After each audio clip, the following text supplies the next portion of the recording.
para finalizar esse tópico, funcionamento do cérebro, nós vamos aí, tá, para esse subtópico, né, que a gente chama que é o padrão de comportamento automático e que é um conteúdo sensacional. Vamos lá. Etologia. Robert Cialdini é um PhD, ou seja, um doutor pela Universidade de Colômbia, autor de livros aí com mais de 2 milhões de exemplares vendidos em 26 idiomas, né? Ele apresenta algumas pesquisas aí nos seus livros, tá? Etologia é o estudo dos animais em seu ambiente natural. Fica tranquilo que a gente só vai dar um exemplo aqui e você vai entender a importância também com relação aos humanos. E é o seguinte, Michael Fox é um PhD pela Universidade de Londres, autor aí de mais de 30 livros sobre comportamento animal, treinamento e saúde, e ele apresenta algumas pesquisas, por exemplo, de etologia, né? Mamães peruas. Então, mamães peruas são carinhosas, ele cita, são atentas e são protetoras, tá? Elas passam o período da maternidade aquecendo, limpando, né? Ou seja, cuidando, aconchegando ali os filhotes, né? Embaixo delas. Toda essa atividade materna é desencadeada, olha que incrível, por uma única coisa, o piar, né? O piar dos filhotes. O cheiro dos filhotes, o tato, a aparência, até a aparência desempenham, né?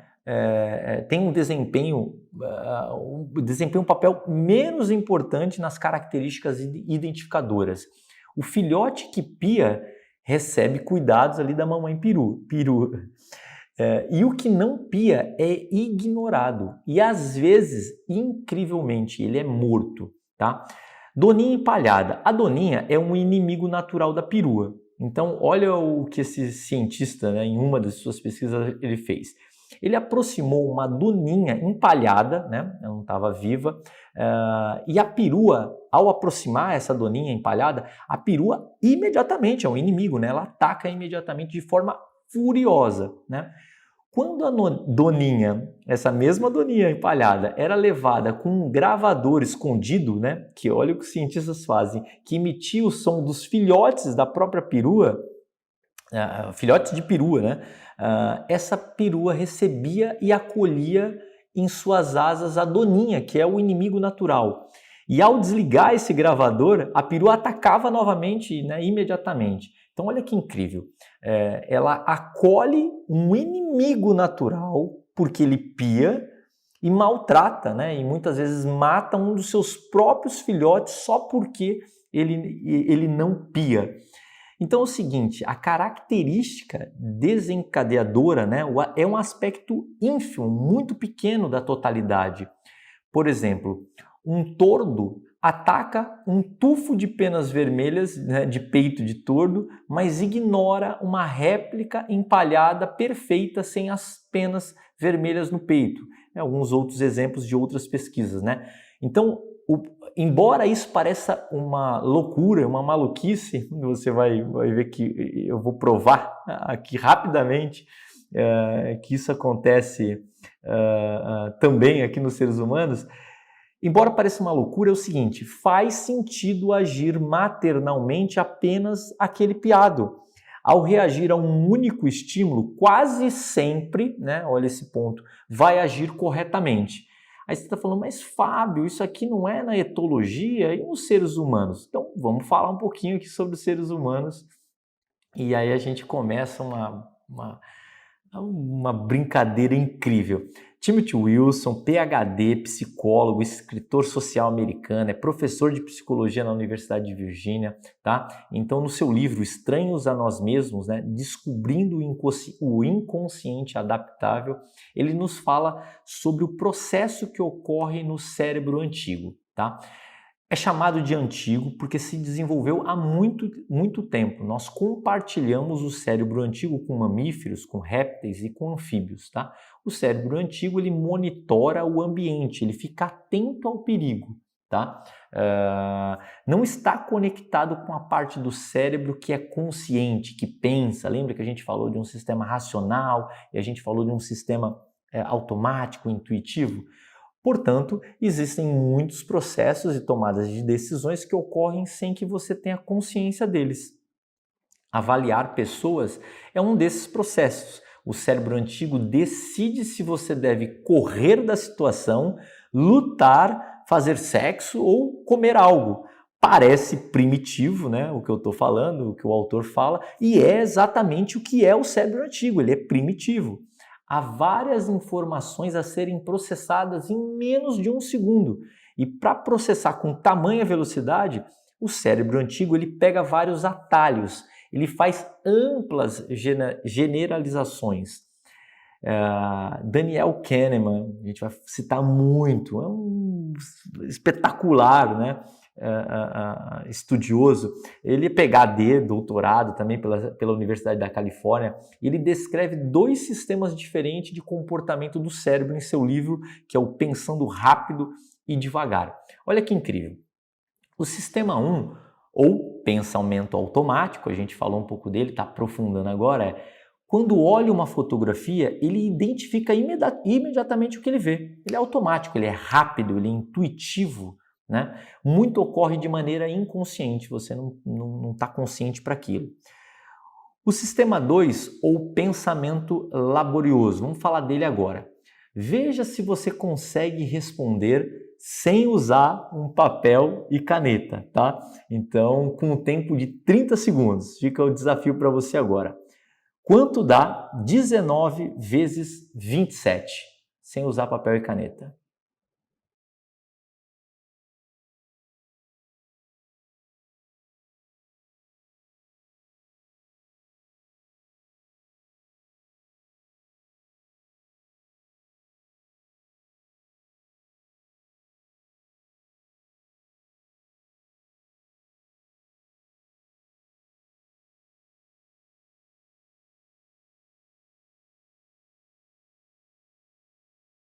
Deu 30 segundos.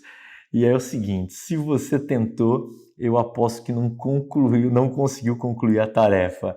É o seguinte, esse é um exemplo do sistema 2, ele requer pensamento consciente, ele requer esforço. Na maioria das vezes, o sistema 2, mesmo sendo esforçado, como a gente acabou de citar, ele concorda com o sistema 1. Por exemplo, né? Qual linha aqui horizontal é a maior? A linha superior ela parece menor, né? Mas elas não são, elas são do mesmo tamanho. Por mais que o sistema 2, né, de pensamento prove a você que elas são do mesmo tamanho, né? Por exemplo, você pode pegar uma régua e medir na tela, eu posso até aumentar aqui para você entender. O sistema 1 continuará vendo, né? Ele verá uma linha mais longa e enviará essa mensagem para o sistema 2. Então, é a dependência, né, a interligação entre o sistema 1 e o sistema 2, ou seja, se você mediu, você sabe que ela uma linha é maior, outra é menor, mas mesmo assim o sistema 1 em automático continua mandando a informação para o sistema 2. Por exemplo, vamos avançar mais. Quantos animais, poxa, essa tranquilo, né? Quantos animais de cada tipo Moisés levou na arca? O que você respondeu? 2 de cada tipo? Aí o ponto é, Moisés não levou nada. Quem o fez foi Noé, mas ambos são nomes bíblicos, né? Se tudo estiver combinando, olha que incrível como o funcionamento do cérebro em automático. Se tudo estiver combinando, o sistema 1 pensa o mínimo necessário e ele entra em ação e ele responde aquilo ali, mesmo que esteja errado, tá? Vamos tentar de outra forma agora. Quantos animais de cada tipo James Bond levou na arca? Não rola, né? Quando é James Bond. Quando acontece algo que o sistema 1 não espera, ele passa todo o problema para o sistema 2. Então, quer dizer, aqui não sai do sistema 1. Como os nomes são bíblicos, né? Moisés, Noé, ele faz uma associação, lembra que a gente falou de amplas generalizações, e ele dá a resposta, ele age em automático. Por isso que você muito provavelmente deve ter respondido 2 animais, sendo que Moisés não levou ninguém. Agora, se algo sai do normal, o sistema 1 ele joga ali aquilo para o sistema 2 responder. Vamos em frente aqui.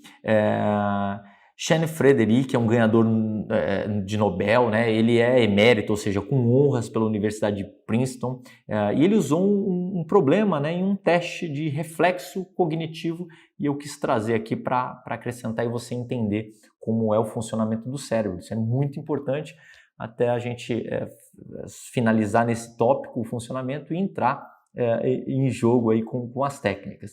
Por exemplo, em um lago existe um canteiro de lírios. Todos os dias o canteiro dobra de tamanho. Se o canteiro leva 48 dias para cobrir todo o lago, quanto tempo levaria para ele cobrir metade do lago? 24 ou 47 dias? Ele mostrou esse problema para metade dos participantes, usando uma fonte clara, semelhante à que eu estou escrevendo aqui, né, que você está lendo. E para outra metade, no seu experimento, ele usou uma letra difícil de ser lida, uma letra escrita à mão, cursiva, né? 90% das pessoas que estavam ali no grupo dessa letra fácil, como você está vendo aqui, eles erraram quando a fonte era grande, né, e fácil de ser lida, contra 35% só quando era difícil de ler, aquela letra cursiva. Então, se é fácil de ler, o sistema 1 faz o de sempre, ele toma uma decisão rápida, né? Quando a fonte é mais difícil, o sistema 1 desiste, né? E o sistema 2 assume. Significa que as pessoas pensarão mais, de maneira mais analítica. Então, só de dificultar a letra, ele vai ter que analisar mais, ele vai ter que pensar mais, o sistema 2 assume esse controle. Legal. Um dos estudos que envolve tanto a Universidade de Israel e o mesmo experimento também foi feito na Califórnia, nos Estados Unidos, né, envolvendo o Jonathan Levave, né, um PhD pela Universidade de Stanford.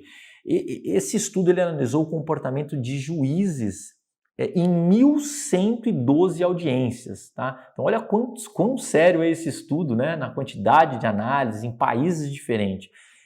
Que deveriam decidir sobre a liberdade condicional de presos, que é um processo rápido, um processo que leva 6 minutos. Olha que incrível! Em média, somente 35% dos condenados ganhavam a condicional. Quando os juízes tinham acabado de fazer uma refeição, comer refeição, a taxa de aprovação subia para 65%. Minutos antes do próximo lanche, o índice de aprovação era quase zero. Então é o seguinte, quando estava no limite ali né, da alimentação, não se existia mais energia, quase zero de aprovação. Quando eu acabei de fazer uma refeição, 65% e a média dando 35%. Decidir sobre a liberdade condicional, né, e julgar a própria felicidade são tarefas complexas. Para avaliar todas as variáveis envolvidas, né, muitas delas subjetivas, o cérebro tenderia a ficar sobrecarregado. Por isso, novamente usa atalhos, mesmo em uma situação que não deveria de hipótese nenhuma usar atalhos. Né? Estou decidindo sobre a felicidade de outras pessoas, são juízes. Então, os nossos problemas são resolvidos no piloto automático, através, né, de soluções que a cultura já embutiu no nosso cérebro. O pensamento intuitivo está sempre presente, até nas situações em que a racionalidade, como eu acabei de citar, seria supremamente importante, né? E sempre lembrando tudo que eu estou apresentando, né? Todas as pesquisas publicadas em vários bancos de dados aí, os principais bancos de dados, todas elas eu deixo a fonte em todos os tópicos que você deve estar observando, eu só estou reforçando. Seguindo, Sam Blaylock foi professora e vice-reitora, né, na Universidade de Chicago. Ela é uma cientista cognitiva, tá? Durante, né, e depois da sua pesquisa de PhD, ela explorou as diferenças entre o desempenho atléticos, né, de novatos e de especialistas. Os estudos dela demonstraram que quando um atleta campeão começa a pensar na técnica, né, o seu resultado piora. Então, quer dizer, quando craques de futebol conduzem uma bola entre cones e precisam pensar em qual lado do pé eles estão controlando a bola, eles cometem mais erros. E aí você vai entendendo um pouco do sistema 1 do cérebro, um pouco do sistema 2, um pouco do sistema automático, né? Um pouco do sistema pensador.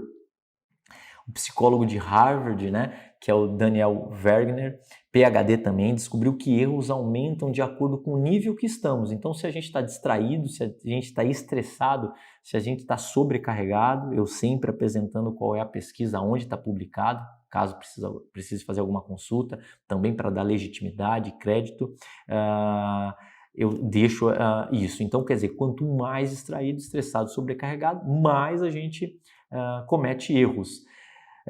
Babashiv, professor da Universidade de Stanford, cientista de vanguarda, aí, ele faz um estudo incrível envolvendo 165 estudantes que ele dividiu em 2 grupos e olha que interessante. Um grupo deveria memorizar um número de 2 dígitos e o outro grupo um número de 7 dígitos, tá? É uma tarefa dentro da habilidade cognitiva média de qualquer pessoa, tá? Eles tinham todo o tempo que precisavam para gravar, memorizar esses números. Entre uma sala e outra, eles tinham que caminhar, eles poderiam escolher entre um bolo de chocolate ou um pote de salada de frutas, por terem participado da pesquisa. Olha que incrível! O dobro escolheu chocolate, em vez de escolher o pote de salada de frutas, quando no grupo de 7 dígitos. Né? Um pequeno aumento na demanda cognitiva foi suficiente para impedir uma escolha prudente. Então, só o fato, né, de você, em vez de ter que memorizar 2 dígitos, você ter que memorizar 7 dígitos, como está apresentado nesse estudo publicado, né? Tá aí a fonte, se precisar consultar aí, etc. Só esse fato, esse simples fato, faz com que altere a sua decisão entre, por exemplo, um bolo de chocolate, né? E um bolo de chocolate e um pote de salada de frutas. Imagine quantas centenas de outras milhares de decisões que você tem que tomar no seu dia, que estão impactando positiva ou negativamente você, estão acontecendo de forma inconsciente por não dominar o sistema do cérebro, que é o que a gente vai apresentar detalhadamente durante esse programa. Seguindo, em um estudo, os pesquisadores passaram tarefas que envolviam ou não a força de vontade. E eles mediram, né, o nível de açúcar no sangue antes e depois de cada tarefa. Então é o seguinte, quem exerceu uma tarefa que exigia força de vontade apresentou queda evidente nos níveis de glicose na corrente sanguínea. Então, quer dizer, pesquisas de autores completamente diferentes, né, em cidades, universidades, sempre uma correlacionando e seguindo resultados ali, reforçando resultados de outras pesquisas. Pesquisadores fizeram um estudo em que os participantes faziam uma tarefa que exigia força de vontade e depois ele fazia mais uma outra tarefa. Olha que interessante esse experimento. Entre as tarefas, um grupo recebeu um copo de limonada, lembra, ele fez uma tarefa e depois ele fazia outra. Então, entre essas 2 tarefas, um grupo recebeu um copo de limonada com açúcar de verdade e o outro, ele foi o placebo, né? Uma limonada, na verdade, com sucralose, né? O Splenda, um adoçante. Os integrantes do grupo placebo, né, que tomaram o Splenda, ou seja, que não tiveram de fato o açúcar, eles cometeram o dobro de erros no segundo teste, tá? E aí é provável que nesse momento você já esteja linkando os tópicos, né? Vou até fechar aqui de propósito para você entender o que a gente está mostrando. Então, o cérebro não quer mudanças por conta da questão do gasto de energia. Você está percebendo agora já, acredito eu, com esse conteúdo, o quanto pequenos movimentos, pequenas decisões, pequenas atitudes, comportamentos, até uma limonada pode, ou o Splenda pode interferir nos resultados. A gente passou ali mostrando que é difícil, né? Que é difícil, mas é possível o cérebro mudar. Então até o efeito aí entre uma limonada ou não pode fazer você cometer o dobro de erros. E aí um estudo fascinante, né, realizado por Roy Baumeister, que é PhD pela Universidade de Princeton, psicólogo social, fez com que estudantes não comessem nada por 3 horas. Então ele deixou lá 3 horas sem comer os participantes. E ele dividiu então em 3 grupos, tá? Um grupo, ele tinha prato de bolachas de chocolate e um prato saudável de rabanetes. Mas eles não podiam comer o chocolate e podiam comer os rabanetes. O segundo grupo, né, eles tinham os mesmos 2 pratos, mas eles podiam comer o que quisessem. Então, vai entendendo aí. Primeiro grupo, embora ele tinha o chocolate e o rabanete, ele não podia comer o chocolate. Então, ele teve que exigiu dele uma força de vontade em não comer ali o chocolate, porque ele estava vendo o chocolate. O segundo grupo podia, ele tinha os 2 e podia comer o que quisesse. E ele teve a segurança, até porque é um estudo científico, né, seríssimo, um brilhante cientista. O terceiro grupo ele não recebeu nenhum alimento, ou seja, continuou sem nenhum tipo de alimento para não ter nenhum tipo de interferência. E é o seguinte, depois de deixar mais tempo nessa situação, eles deram quebra-cabeças que era impossível de solucionar, sem que eles soubessem disso, né? O grupo 2, né, e o grupo 3, esses 2 grupos persistiram por muito mais tempo que o grupo 1. As pessoas, né, que gastaram sua força de vontade evitando a bolacha de chocolate, não tinham mais determinação nem energia mental sobrando.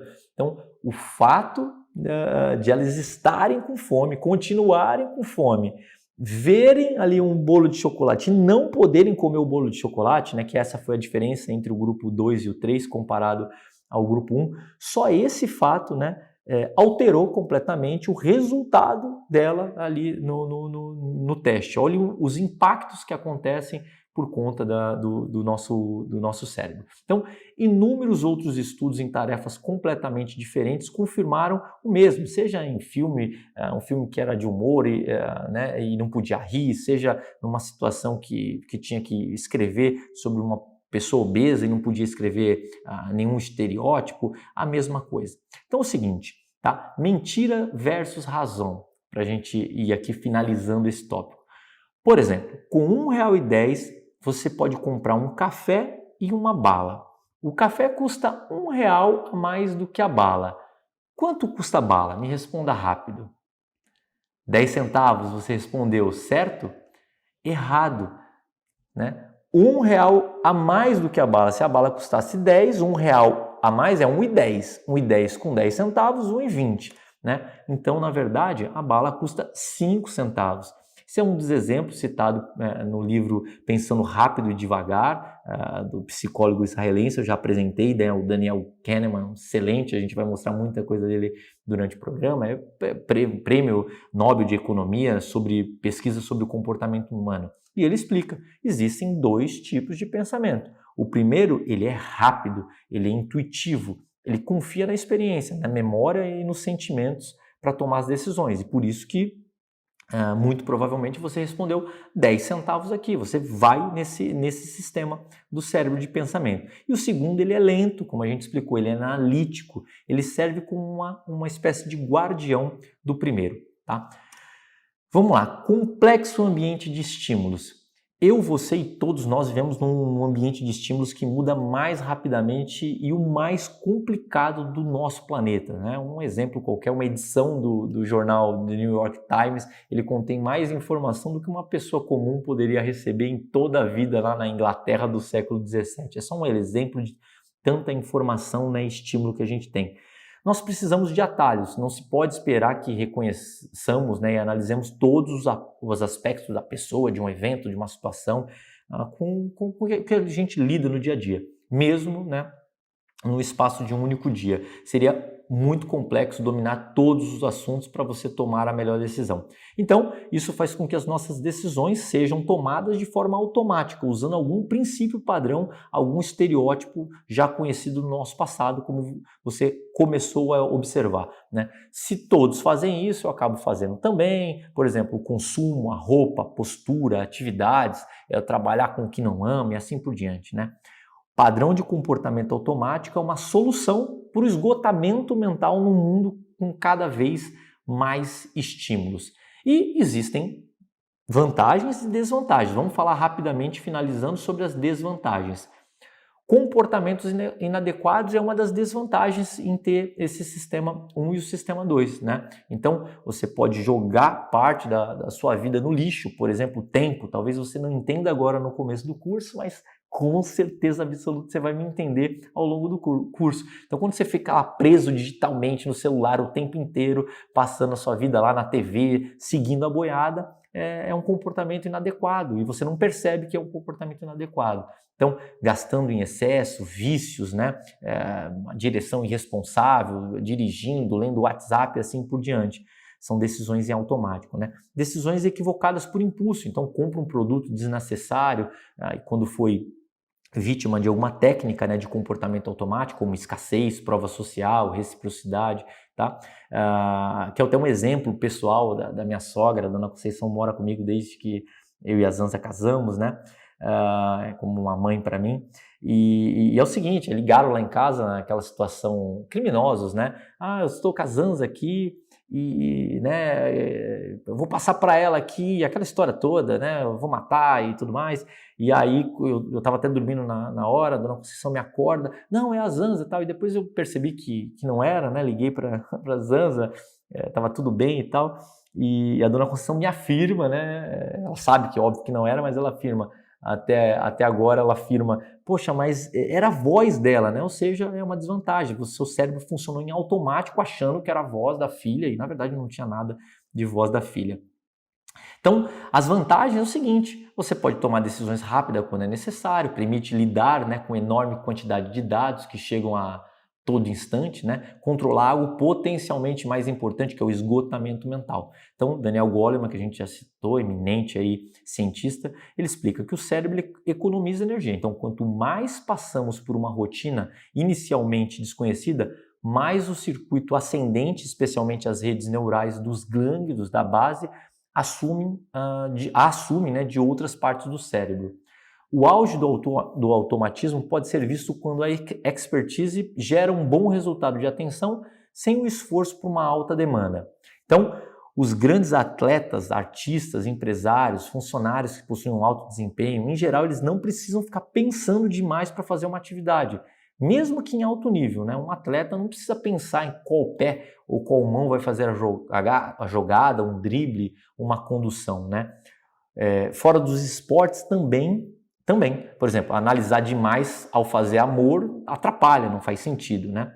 Em outras palavras, todas as mudanças de comportamento e pensamentos necessárias para atingir seus objetivos, se realizadas de forma rotineira, se transformam em hábitos e, portanto, exigirão menos esforço cognitivo, né? Obter muito mais resultado com muito menos energia.